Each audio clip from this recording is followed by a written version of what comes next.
kami yung may birthday, pero pupunta kami, and si Papa, ganito talaga yung gusto niya eh. Birthday ko, pupunta kami sa kanya, and he will invite all the families. Dahil gusto niya, sama-sama kaming nagse-celebrate. Ayan, and ganun din po yung gagawin natin ngayong gabi. We will celebrate Papa's life. Kasi nag-birthday na rin siya. Ayan, eto na yung pangalawang birthday ni Papa. Kaya sabihin mo nga sa katabi mo, magse-celebrate tayo. Magse-celebrate tayo. And ayan, no, we appreciate every one of you coming here to pay your last tribute for Papa. And ayan, kapag alam nyo rin na kapag kakasama niyo si Papa, marami siyang kwento. Diba? Ang dami niyang sabi. And this night, gusto rin po namin na marinig yung mga kwento at sabi niyo kay Papa as part ng huling natin sa kanya, huling pagpapasalamat at pagpapaalam natin kay Papa. So sige, we are all excited to hear, no? May mga tatawagin na din po kami ng mga, alam ko lahat tayo special na tao. May mga tatawagin na din po kami special persons, ayan, to tell something about Papa and also to give them the chance din na makausap pa si Papa at marinig pa ni Papa lahat ng mga gusto niyo pong sabihin sa kanya. So, Ate Jamie, simulan na natin. Sige, I think, andito yung mga ilan sa mga kapatid ni Dada Eddie, andito yung ilang mga kamag-anak, kaya unahin natin yung mga kapatid na hindi nakapagsalita noong first night, I think. Ayan, sige, tawagin natin yung unang kapatid. Ayan, sige. Alright, sige. Tawagin po natin isa sa mga kuya ni Papa, Tito Bing Bautista. Ayan, Tito Bing Bautista. Please join us po dito sa harap. Ayan, ano po yung mga may pagpapasalamat natin or mga happy memories natin, yung mga hindi makakalimutang memory kay Dada Eddie po. Dito po tayo sa harap dito. Yes. Yes. Opo, dito po. Ayan, so si Tito Bing, Tito Danny, Tito Manny, parang kasama na rin namin si Papa kasi pare-pareho silang mga pogi. Dito tayo. Good night, mga naan dito. Bigla ako hindi ako ready ron Hindi ako pwede magsalita ng mahaba dahil may kontrata pa ako sa legal eh. Baka matimanda ako. Galing sa kanya, galing sa kanya. Yung mga tawag dito, kabataan, gusto nga magkakaroon, pero magkaroon ng problema sa ewan kung may kwento ko. Mga lesson sa inyo lahat, yung substance abuse. Kasi once na pumasok sa'yo, nagpapektuhan ng brain, yun, from that time po, nahawak ako sa pamilya niya, parang naging martiro sila Alhamdulillah. May traffic lang siguro. So mga dito na, dito, pasensya na ako. Kung maikli. Sabi ko nga, may kontrata pa. Thank you. Salamat po, Tito. Yes po. So, si Tito Bing, isa rin yan sa mga naging tatay namin nung magkakasama pa kami sa compound. Thank you po, Tito. Ayan, for looking over us din. Ayan, maraming salamat. Ayan, so, habang hinihintay pa natin si Yung isa pa po. Ayan, let's call on Tito Deo.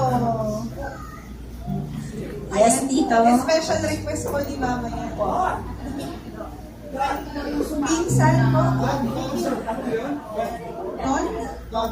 Tito Don. Ayun, Tito Don. Pinsan po. Nice meeting you po.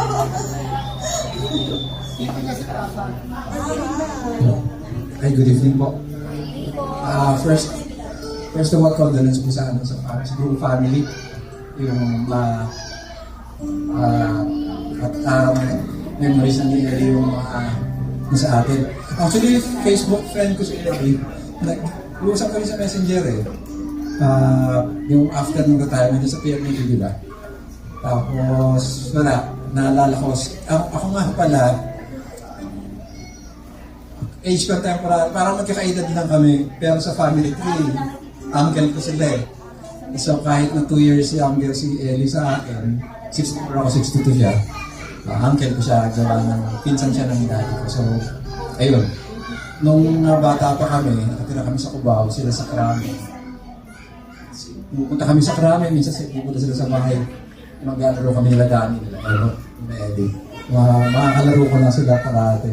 Kanina kinikwento ko sa kanila kasi naalala ko nung bata pa kami. Si Ellie, ginalaw niya yung gamit niya ang Kelvin.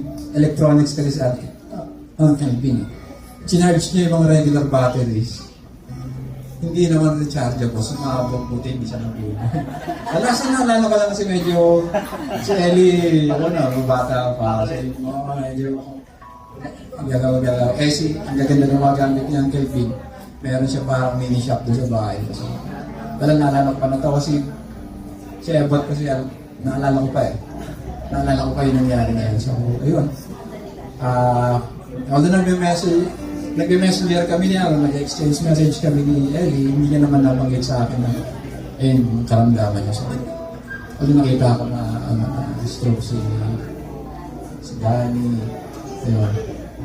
Tapos, nakakwentuhan ko rin si Ate So,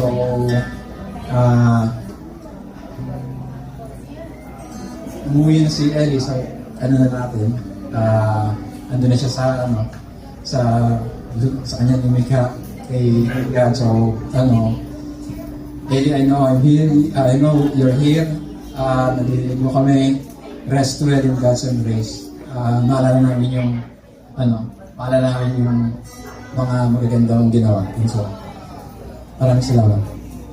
Salamat po ng marami. Thank you din po. Kuya po. Kuya. Kuya pala natin siya. Kuya po pala. Ayan. And of course, I think meron din ipagpapasalamat ang mga anak. Kaya tawagin natin ang panganay na anak ni Dada, Kuya Kevin.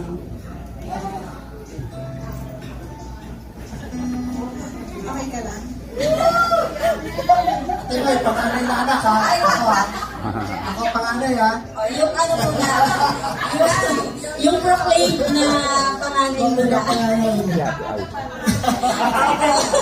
Kasi nasalita na yung nagpapanggap na panganay ng first line. So, ito tayo sa proclaim. Ay, ayaw talagang panalo. Ay, ano rito? Hindi, ano po, una-una, maraming salamat po sa lahat ng nagpunta. We're happy kasi nandito po kayo. Kasi kung kilala niyo po si Papa, yung mga kaibigan niya, alam ko po na nararamdaman din niyo na blessed kayo. Kasi si Papa po, konti lang po yung circle of friends niyan. Diba? Kasi si Papa, siya, medyo perfectionist or merong medyo maselan, tas halos karamihan inaaway niya. Diba? Kaya kung kayo po, nandito po kayo, alam ko po, blessed na blessed po kayo. Kasi si Papa, kapag nakakita yan ng isang magandang bagay sa'yo, ita-treasure niya yun forever. Ita-treasure niya yun forever. Kahit na yung ibang hindi magaganda, inaaway niya. kapag talaga aaway niya yun. Pero, yun yung maganda kay Papa. And even sa mga pag may nakakilala siya, magaling na karpentero, magaling na tagalinis ng aircon, magaling na tumatawag yan sa akin, yung aircon mo ba, sira na ba? Yung cabinet mo. Kasi yung bahay ko po, bare lang yung bahay eh. So, si Papa, kumbaga, palagi siyang may mga nire-refer. May mga nire-refer sa ilalim. And then, isang pong naalala ko kay Papa, si Papa Ingitero. Isa lang? Ha? Simulan ko lang sa isa. Si Papa Ingitero. During the time po nung kabataan namin, kasi nasa compound po kami, silang magkakapatid po yung nasa bahay. Ang unang kinakaingitan po niya, so natin sa yung panganay nila si Tito Bing. Kasi nung bata po ako, parang nilulook up niya si Tito Bing. Kasi si Tito Bing, hangang-hanga siya kung paano mag-isip si Tito Bing. Tapos, by the book, kumbaga, masipag magbasa ng libro, and then matalino, matalino. Eh si Papa kasi ano lang naman yun eh. Ano lang naman si Papa, parang natak na lang sa pamilya. Natak na lang yun. Matalino yun, pero konti lang. Bunso.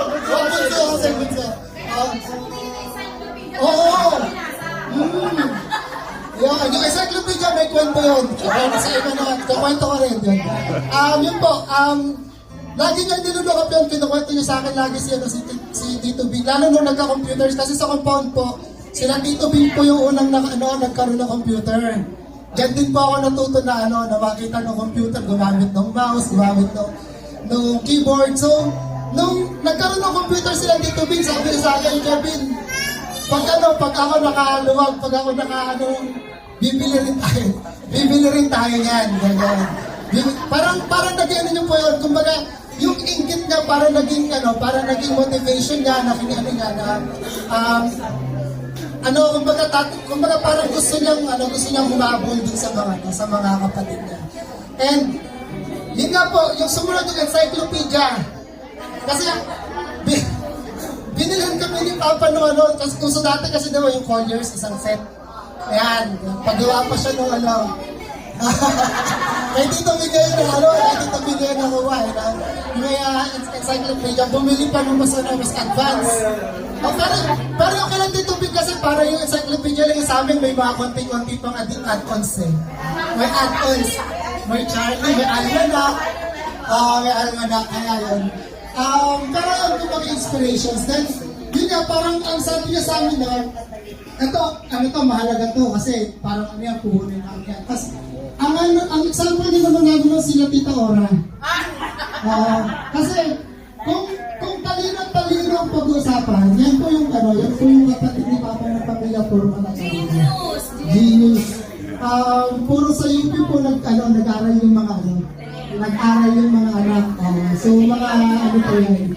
So, parang isa rin yung sa gustong kung ba't siya bumili ng encyclopedia, kasi kailangan daw matutunan namin gamitin yun. Dahil ang pangarap na rin po sa amin talaga maging pumasok din sa UP.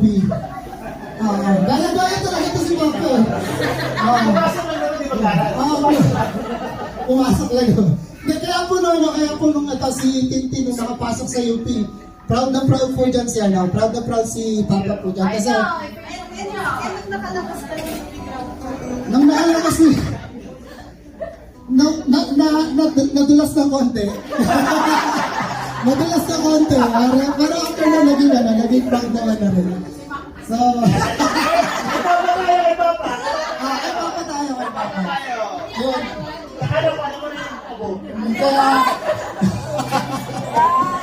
So, ayun, kasi palagi niya kinukwento yun na yun, mag-aral kayo mabuti, kailangan makapagtapos, kasi si Papa po, hindi po siya nakapagtapos, wala po siyang formal na education, vocational lang siya, electronics, kasi mahilig siya magbuting pin, so parang electronics yung elective na kinuha niya. So, parang nung nakikita niya yung anak nila Tita Ora nasa UP, tapos nga so parang sabi niya sa amin noon na kahit siya hindi nakapagtapos, ako pipilitin kong makapagtapos kayong lahat. So, ginapang niya si Mama para ito mali. Sorry. Nakalive ko. Ginapang niyo po kaming lahat para makapagtapos kami ng pag-aaral. Pero ma-relax sa lang. Ayan, kumbaga parang niya yun will niya yun na kahit siya hindi siya nakapagtapos, gusto niyang maging trophy na yung mga anak niya makapagtapos lahat ng pag-aaral. Then, pangatlo pong kinakaingitan ni Papa, sila Tita Emma. Lahat ng kapatid. Kasi sabi ko kinukwento ni Papa, ikaw kasi pa, diyan ka tumira Ngayon, lahat sila hinigitan mo. Kasi sa compound po namin, naalala ko pa nung bata kami, Sila Tita Emma po yung unang nagpa-extend ng bahay, unang nagpaganda ng bahay dun sa compound namin. So nung malilit kami, parang ano pa nun kami yung kumukuha ng mga buhangin, ng hollow blocks, tapos sa hapon, babayaran kami 5 piso nila. Child labor. Binibigyan kami 5 piso, o kaya yung chichirya na yung mga cheese rings. So parang yun yung namin. Pero, yun nga, nung nagpapagawa po sila Tita Emma, parang, rin yun, nakakwento nyo rin yun na before na isa sa mga gusto niya rin na mangyari. Kasi, yung sa compound po, parang in-improve na lang po nila yun. Kaya nung dumating yung time ni Papa na siya na yung nagkapera, talagang dun sa compound, rin. Kinuha niya na. Ginigitan niya na lahat, ginigitan. Kinuha niya lahat. Hindi naman sadya. Oo, naglag. Okay na daw. Okay na. May kwento rin ako dyan. Wait mo lang. Tapos, Tito Ipot, mamaya na po kayo kasi hindi ka nasama sa compound Sumunod pa si Tita Gani. Kasi frustration ni Papa actually talaga yung business.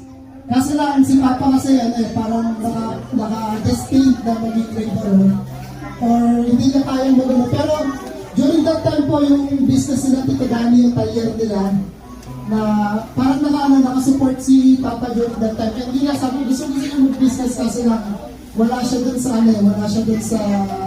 lugar or dun sa, hindi siya skilled enough na mag-run ng business. Pero yun nga, tuwan-tuwa siya ron sa mga talyer ni Tito Dani na kahit yung mga office mate niya, siya yung nagdadala ng kliyente, mga kilala ni Papa. Yung utol ko, meron siyang talyer, dito lang kayo, dito lang kayo. So, pag-support si Papa sa business ni Tito Dani. Then, si Tito Ebot, wala na to. Tito Ebot, nakapagtapos ko kayo, napag-aral kayo ni Lolo. Hindi din, vocational lang. Hindi din, kasi Tito Dani pa na. Didin! Vocational. Si Tito Bing, mali pa lang. O, isa-isahin mo lahat. Ako kasi Tita Emma. Si Tita Ora kaya. Hindi siya eh. Si Tito Ebot po, yan po yung dahilan kung ba't po ako nag-IT. Kasi nung nalaman po ni Papa na sa Intel po nag-work si Tito Ebot. Tapos yung unang computer din namin si Tito Ebot po yung si Tito Ebot po yung provide ng unang computer kung ba't ako nahilig din sa mga PC. So, nung kinukwento niya po yan si Tito Ebot na sa Intel, maganda yung work, maganda yung although, ang plan niya sa amin mag-PMA pero yun nga, nabigyan ako ng computer, nagustuhan ko yung mga computer. So, ngayon po, kumbaga, yung mga kapatid po ni Papa may siya, parang yun nga, meron siyang ingot, pero yung ingot na yun, ginagamit niyo yun as his will, as his motivation, para patunayan na kaya niya, or para maging successful din siya dun sa buhay. Then, ang hindi ko po makakalimutan kay Papa, kasi si Papa po mahilig magbuting-ting. Sabi ko nga po kanina, hindi po siya matalino. Pero yung analytical thinking ni Papa, kung paano siya mag-isip, kung paano siya magbuting-ting ng mga kung ano-ano, yung pagiging perfectionist niya doon sa bahay, yun po yung mga bagay na natututunan ng kay Papa. Naalala ko nung mga problema ako dun sa extension, yung pagdudugtong ng wire. Kasi every time na mababanat yung wire, natatanggal. So, tinuruan ako na ni Papa kung paano mag-connect ng wire properly para kahit anong hatak mo, hindi mo siya mabubunot. Tapos dati, takot na takot ako magkalikot ng yung mga saksakan. So, tinuruan din ako ni Papa kung paano gagawin yan. Sa kanya ko natutunan yun na pwede ka mamawak yan basta pa isa-isang yado lang. Tapos, make sure na kapag hawak ka ng isang wire doon, mag-chinelas or meron kang tinutungtungan, huwag kang magyayapak. Niyayabangan niya pa takot na takot ako, tapos pinakitaan niya ako. Tumungtong siya dun sa tumungtong siya dun sa basahan, tapos hinawakan yung isang walang effect, wala. So, ayun, basta yun yung mga, nakita ko kay Papa na mga simpleng bagay, lalo na pag sa bahay, mga kailangan sa bahay. Yun po yung mga bagay. Then, hangang-hangaw sa kanya kung paano siya mag-isip, kung paano siya mag-troubleshoot ng mga bagay-bagay. And true enough na kapag tinutukan niya talaga isang bagay na yun, nare-resolve niya yung mga issues or mga problema. And then, and even dun sa compound, actually, parang recently, di ba, nung nakaraan ng bagyo, tumawag din kasi yan sa akin nung bumabagyo, nagkaroon ng problema yung water pump dun sa... Si Papa po kasi dun sa kamari, nagpagawa siya ng flood control system. Water pipe, yung flood control system na doon namin nakita yung up and down ni Papa kasi sobrang pag-iisip niya na baka lumubog kami lahat doon. Ginawa niya ng paraan para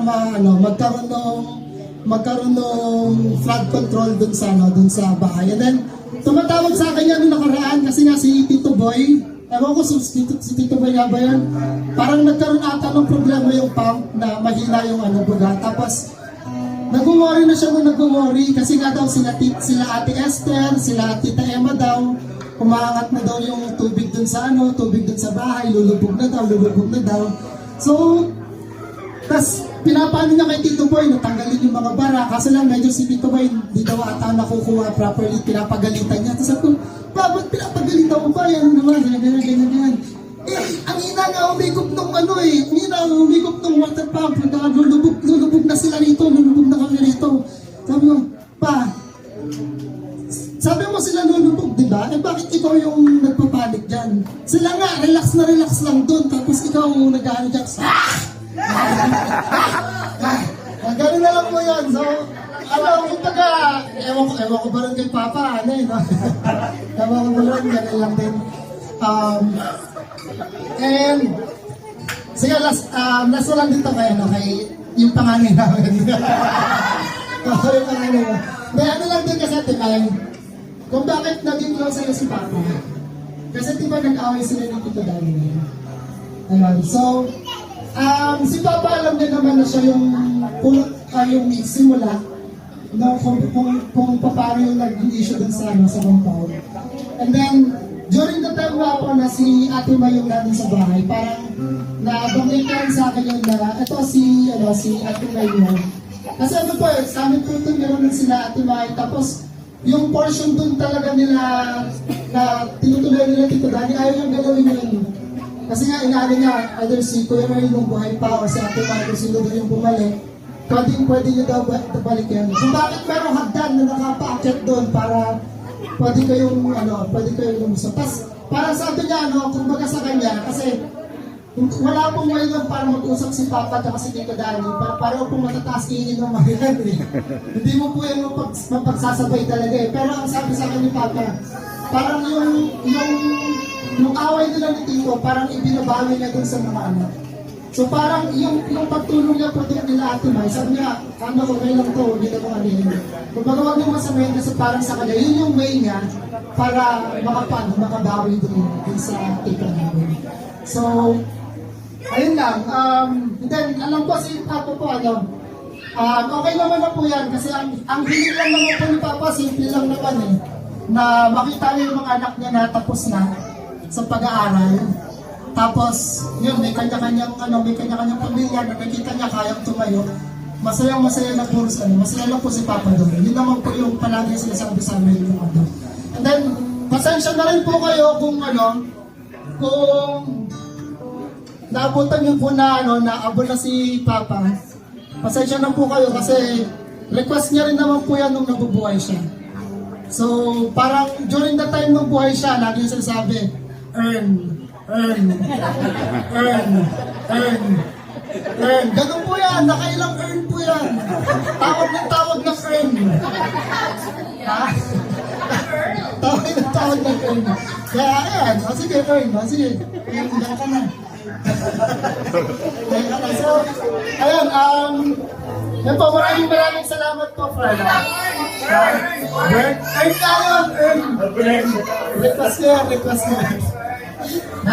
yun. So, ayun po, maraming salamat po sa pagpunta. And hopefully po, ano man po yung memories niyo with Papa, alam ko,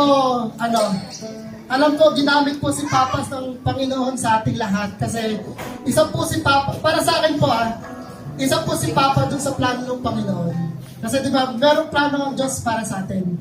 Pagpalain tayo, maging maayos tayo. And I was thankful to the Lord because of Papa's life. Kasi isang instrument po talaga siya kung bakit maganda yung path na nilalakaran namin ngayon. Siya po talaga yung example. Hindi kasi siya yung pastor eh. Mas prefer niya na nakasuporta, yung naka-back up. So, yung tagumpay po ng mga tao na nasa paligid niya, para sa kanya po, tagumpay niya na rin po yun. Kaya yun po, maraming salamat po. Thank you po. Thank you so much, Kuya Kevin. And of course, tawagin natin lastly, ang isa pa sa mga anak ni Dada Ellie, ang pangalawa naman, panganay sa mga babae, yan, Ate Kat.